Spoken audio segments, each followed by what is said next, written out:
Tyrant Brady. Okay, I just want to welcome you all here. I cannot believe it's been a whole year. A whole year.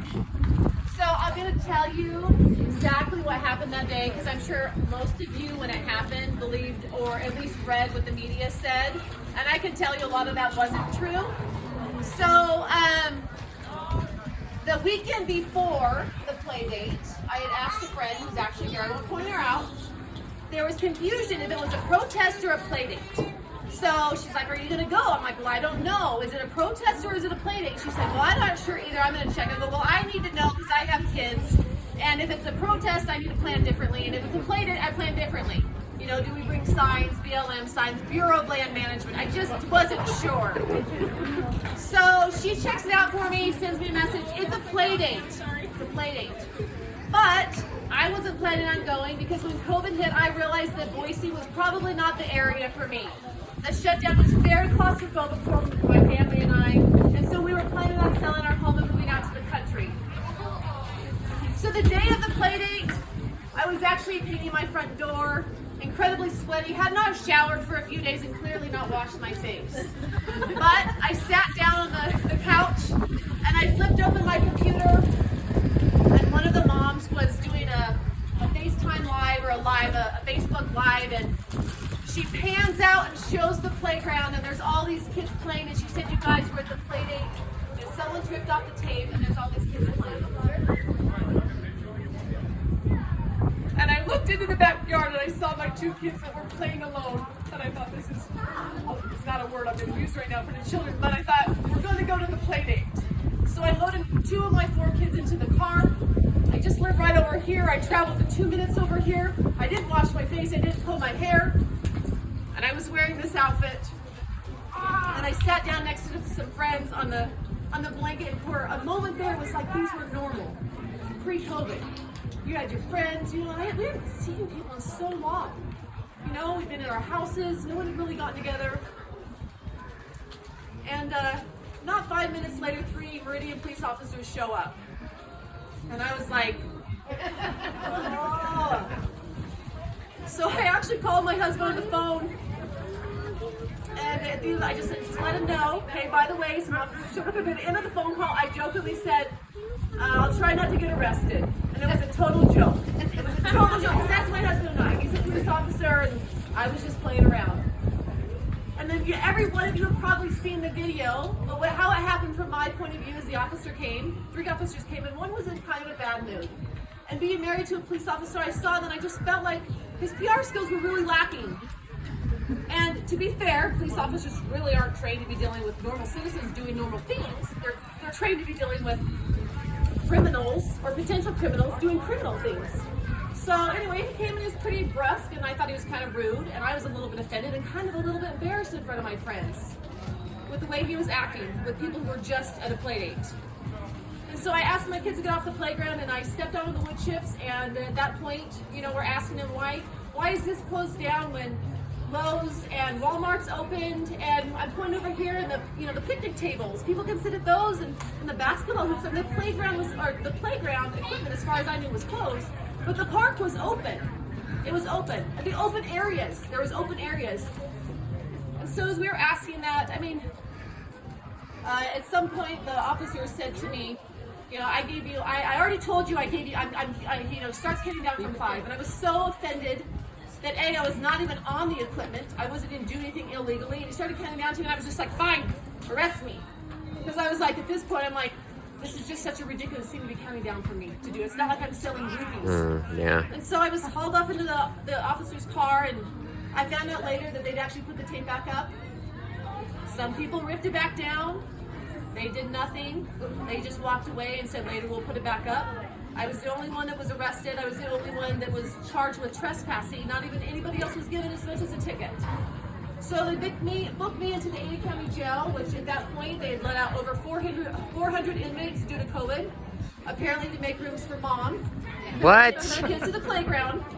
So I initially charged me with trespassing with injury to property, which was not true. They tried to accuse me of ripping down tape. I had nothing to do with it. And I eventually changed that to trespassing, failure to depart. And that I face up to 6 months in jail and up to $1,000 fine. But really, I think the real travesty of this whole thing is not the fact that I was arrested. It's that now the justice system is so messed up because of COVID, you guys, that it's now been a year and I still don't even have a trial date set. And I had one in February and they suspended trials again. And so really at this point, I'm just being bled dry.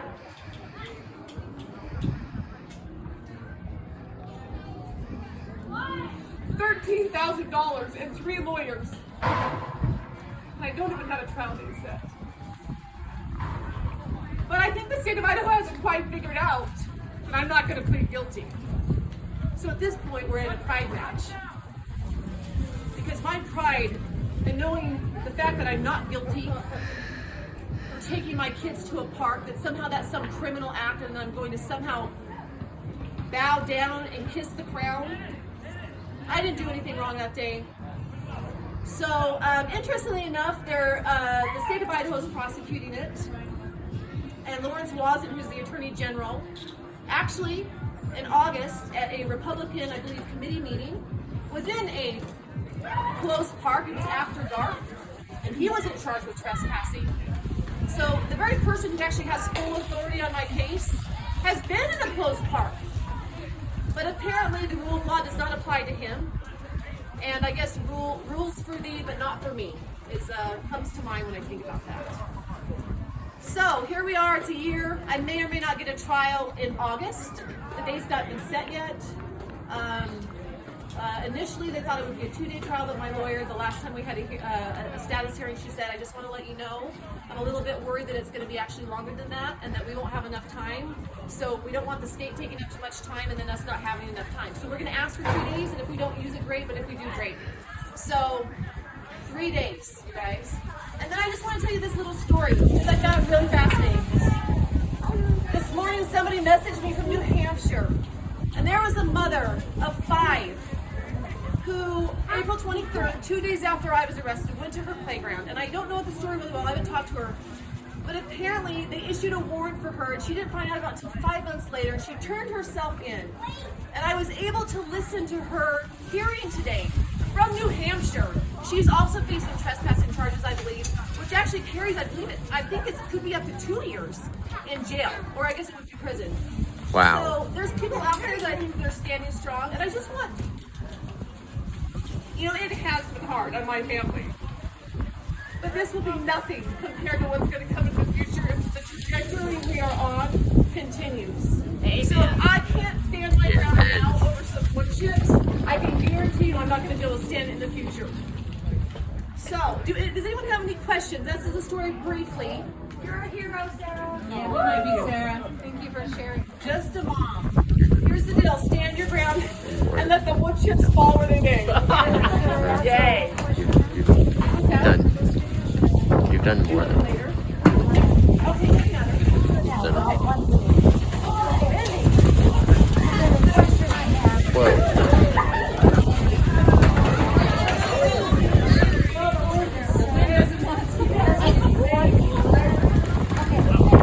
Question I have, after all this hell you've been through, the courts, the money, the family, and all your emotional pain, would you do this again?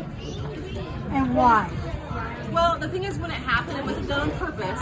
But if I had to go back and I had to repeat everything and had a choice in that moment, yes, I still would, because moms taking their kids to parks are not criminals. So if the state feels the need to prosecute moms over that, then yes. So yes. what would you tell people in your situation? Standing up for your liberties. I think the number one thing that people can do is trust God. Okay. Trust God and know that He's there. Because at the end of the day, He's really the only person we should try to make happy. We can't thank you enough. God bless you. You've done more for people of Idaho than what you might even realize. There have been a lot of amazing stories that people have told me. We're proud There's of been a you. lot of amazing people that I've been Done able more to for the meet. people So, than you might realize. happy 1 year. Yeah. Happy 1 year. You're still here. Yeah, you're still here. Thank you, God. Thank you. All right. Love you all. Okay. You have some food. If you want to talk with me privately or have a private question, you're welcome to come and ask me. Okay. Before we end, I just want to let you know that we have a whole ton of activities. We have some coloring pages and some balloons and some bubbles besides the food. Also, we're going to hang rocks. Probably not going to do that now. It'll be too windy. I don't know where the public They're over there in a little white container. So anyway, but you know what the situation with social media right now, and everybody's getting kicked off Facebook, we would dread not being able to contact you. So if each of you wouldn't mind giving us your name, if you would like to, your name, phone number, and email, so that you can keep in contact. She's still facing, you know, a whole trial. So, you know, looking at probably $30,000 more. And so, I'm going to sell my Boise house, so if I can't get donations, that's where it'll come out of, honestly. So at the end of the day, I just can't. There's no.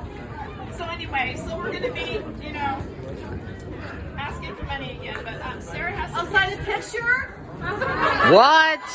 Woo! Nice. You can put it on your fridge, and every day when you wake up, you're like, defy tyrants.